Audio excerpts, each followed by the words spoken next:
UFC 320 is tomorrow, and as we always do on this channel, let's run through the entire card. I'll give you my fight picks, breakdowns of all the fights, and yeah, let's get right into it. So the first fight of the entire night, early prelims, Veronica Hardy versus Brogan Walker. I'm gonna go with Veronica Hardy. Sometimes I like to choose the risky picks. I like to go with the underdogs, but Veronica Hardy is way too well rounded to overlook. She's probably going to dominate Brogan Walker. I got her via decision. Next up, Ramiz Brahimaj versus Austin Vanderford. Um, Something's telling me to go Brahimaj. I'm doubting him a little bit because of Vanderford's takedown defense and how good it is, but I still got a feeling that Brahimaj is gonna get Vanderford to the ground somehow, and I feel like Brahimaj is gonna get the third round submission. So I got Brahimaj via submission in round three against Austin Vanderford. Next up is Chris Gutierrez versus Farid Basharat. Basharat is a hell of a grappler, but I don't know, Gutierrez and the way he's able to strike, it makes me have some faith in him. So I'm going to go with Chris Gutierrez, knocking out Farid Basharat in round three. Basharat, again, is a hell of a grappler, but I feel like Gutierrez is going to be able to keep it on the feet and just piece Basharat up throughout the entire fight, pretty much. And then in the final round, Basharat quits. So yeah, give me Gutierrez, round three, TKO. Next up, Macy Chiasson. I might butcher some of these names, but Macy Chiasson versus Yana Santos. Um, I don't know. With this fight, I just got a feeling that Macy Chiasson's going to win. I could go either way with this fight. I just got a feel. I got a feeling about it, and I know it's not the best um, explanation for a fight pick, but I got a feeling about Macy Chiasson. If that's how you say your last name, I might really be butchering it, but give me Macy via a decision win. Next up, final fight on the early prelims: Punahele. I think it's Punahele. Soriano versus Nikolai Varetnikov. Um, I don't know whether Varetnikov is from Kazakhstan or Ukraine. They say he's from both on the UFC website, but I have a little rule where if I see a guy from Kazakhstan, I usually tend to go with them because of Shavkat and how great he is. But the striking of Punahele Soriano makes me really believe in him. So I think Soriano pieces up Nikolai Varetnikov. Um, I think there was also a grappling aspect to this fight too with Soriano. I'm not entirely sure. Maybe it was his striking that made me choose him. Um, yeah, it's both the striking and grappling of Punahele Soriano that makes me believe in him. So I'm going to go with Soriano here via decision. I think he just pieces up Nikolai Varetnikov throughout the entire fight and wins it via decision. Now we're in the actual prelims for the card. The first fight on that is Edmund Shabazian versus Andre Muniz. Um, I just went over all these before. Now I'm trying to remember them. But Shabazian has great takedown defense. Muniz is a great grappler. It's also the striking of Shabazian that makes me feel like he's going to beat Muniz in a 3-round fight. I'm not sure if I chose Shabazian. Yeah, I chose Shabazian to win via decision. I don't think he's going to knock Muniz out, but I really feel like his takedown defense, coupled with his ample striking ability, makes me think that he's going to actually just piece up Muniz and keep this fight on the feet throughout the entire fight and win via decision based off of his significant strike percentage and him just outpunching Andre Muniz or outstriking him rather. So yeah, give me Edmund Shabazian winning that fight via decision. Next up, Patchy Mix versus Jacob Wilkaz. This is Jacob Wilkaz's debut. I've heard some buzz about him. We've obviously seen a lot of Patchy Mix recently. He did take a pretty, how should I put it? He took a pretty not so great L. I can't say it's a pretty bad L because Patchy didn't get like destroyed in his last fight, but he didn't do very well either. So I'll say it's a bad L because Patchy had some hype going into the UFC. But as I say with many people who are starting or who are having their first fight in the UFC, who are making their debut, it's not easy. You know, debuting in the UFC is not easy at all. There's a difference in the level of competition between the UFC and all other fight organizations. So your first fight in the UFC is obviously going to be extremely hard, extremely difficult because there's a different level of competition. The same thing can be said for this fight. That's why I'm going to go with Patchy Mix. I feel like, you know, again, I've heard some buzz about Jacob Wilkaz, but I don't know. I got a feel about Patchy Mix, and like I said, given the whole UFC difference in competition thing, I think Patchy Mix will have a good time here in outstriking and out grappling Jacob Wilkaz. So yeah, I think Wilkaz will, you know, not really have a great UFC debut, but a second chance should be given because, like I said, with everybody, their first fight in the UFC is going to be a really difficult fight. So yeah, Patchy Mix via round 2 TKO. Actually, I think Patchy Mix is going to actually out punch Jacob Wilkaz by such a degree that he actually will be able to force Wilkaz to quit in round 2 via TKO. So I do think Patchy Mix is going to piece up Wilkaz and knock Wilkaz out in round 2. Next up is Daniel Santos versus Yusang Yu. I've seen Yusang Yu recently. Hell of a striker. That counter striking looks really sharp. However, the favorite between these two, Daniel Santos, has really, really great grappling. And I feel like Yusang Yu really hasn't been tested there yet, obviously.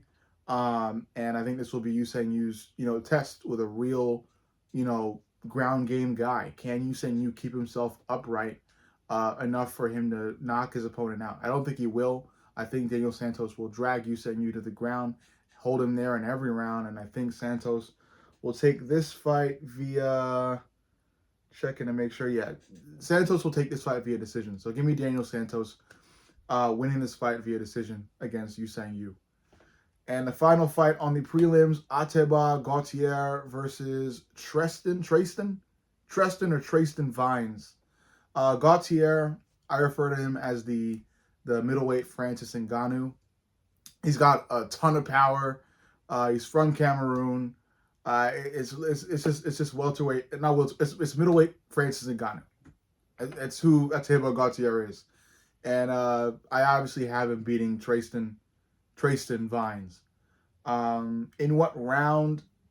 I'm gonna lean towards round 2, right? Yeah, I got Ateba Gautier knocking out Treston Vines in round number 2. It could be her first round finish, but I feel like Vines will at least survive one round before getting knocked out by Gautier.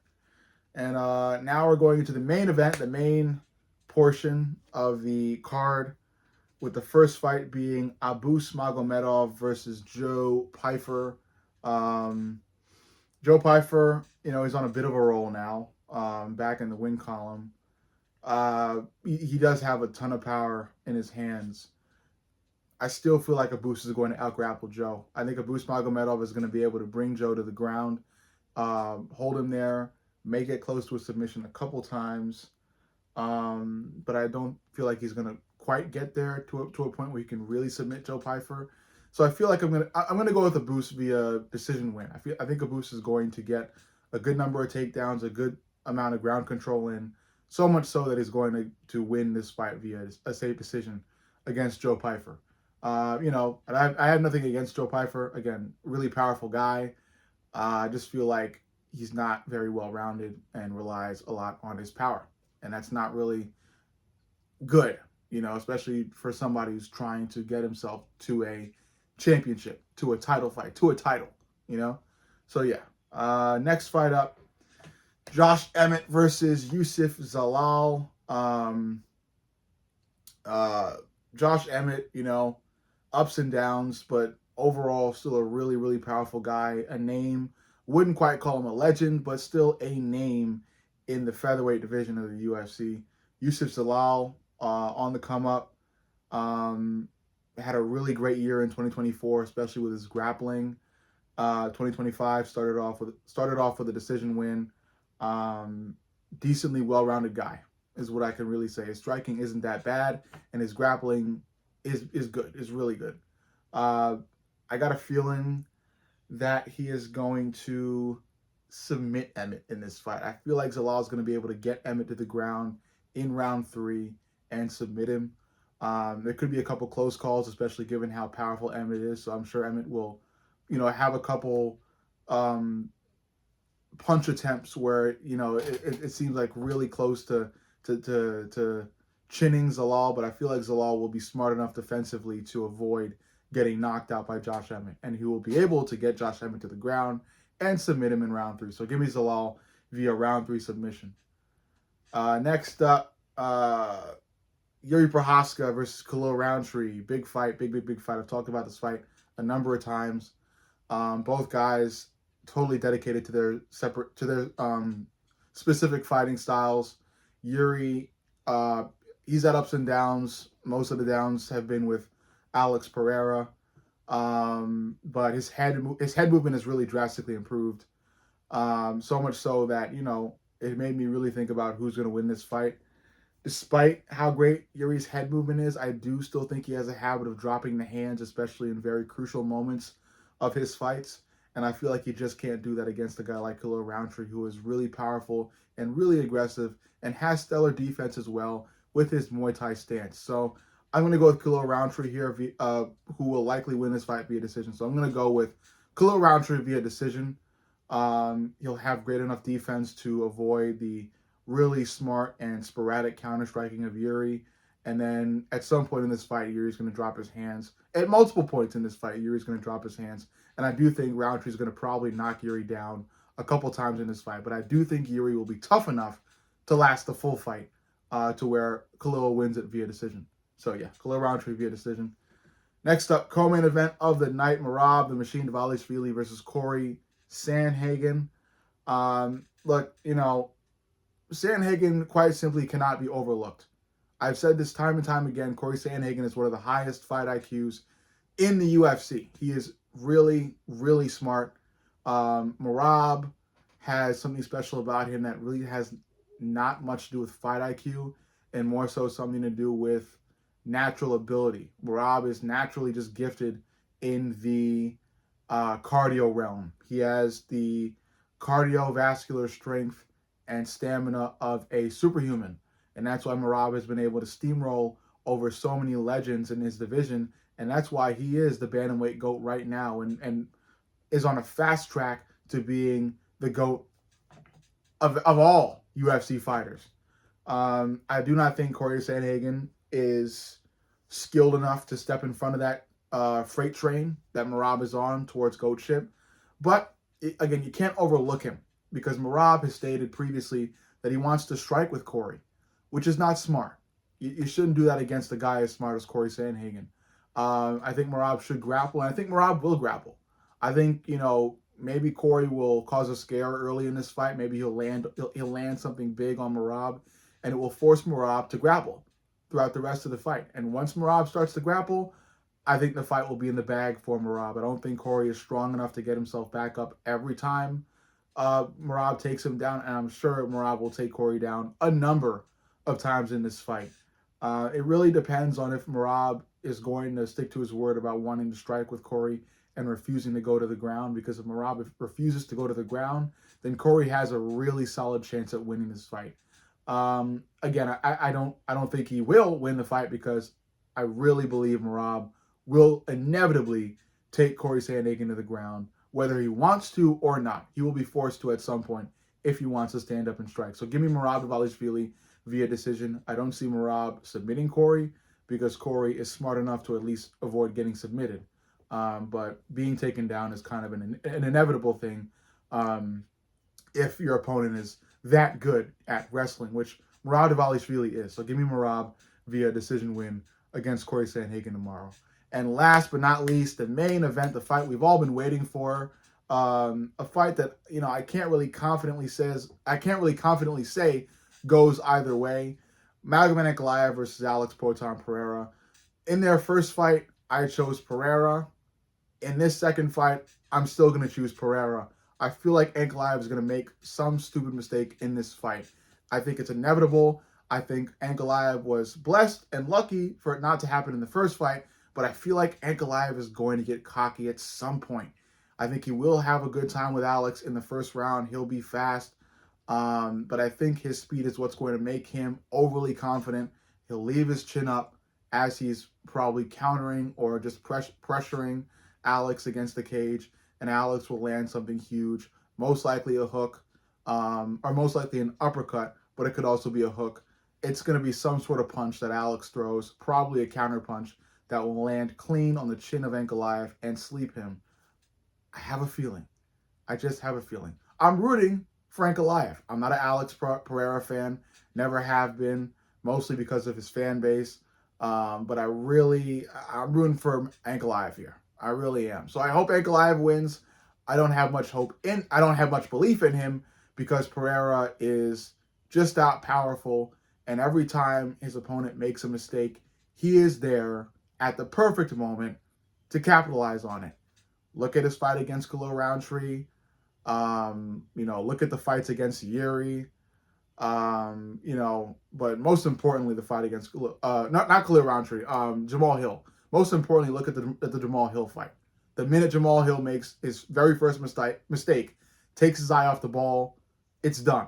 Alex steps in, uppercut, boom, it's over. You cannot afford to make a mistake, especially on the feet against Alex Pereira. And I feel like Ankalaev is going to do so. I hope he doesn't. And if he doesn't, I won't be surprised because Ankalaev was able to do anything he wanted to Alex in that first fight. And, he very well could in the second fight as well, because I even heard from Alex during the press conference that, Alex didn't really change anything to his fundamentals, to his technique. Yeah, he said it was more of a nutrition thing and more of a feeling better thing, and he feels much better than he did in the first fight. So if Alex is planning on coming into the second fight, with intentions of doing the same things he did in the first fight, then I think Ankalaev obviously wins this rematch. But I have a feeling Pereira has something in his back pocket, or again, Ankalaev just makes some sort of mistake, and that'll be all she wrote. So give me Alex Pereira via TKO in the second round. I think Ankalaev will make that mistake in the second round. But overall, you let me know what you think about all of these picks. This has been my entire breakdown of the full card of UFC 320. I will be live tomorrow for UFC 320, starting at the first fight of the early prelims all the way to the main event. I will be live. 7-hour stream on my YouTube channel, on this YouTube channel, maybe on TikTok, but definitely on this YouTube channel. So stay tuned. Mark your calendars. iPhone reminders, Samsung reminders, whatever phone you got reminders.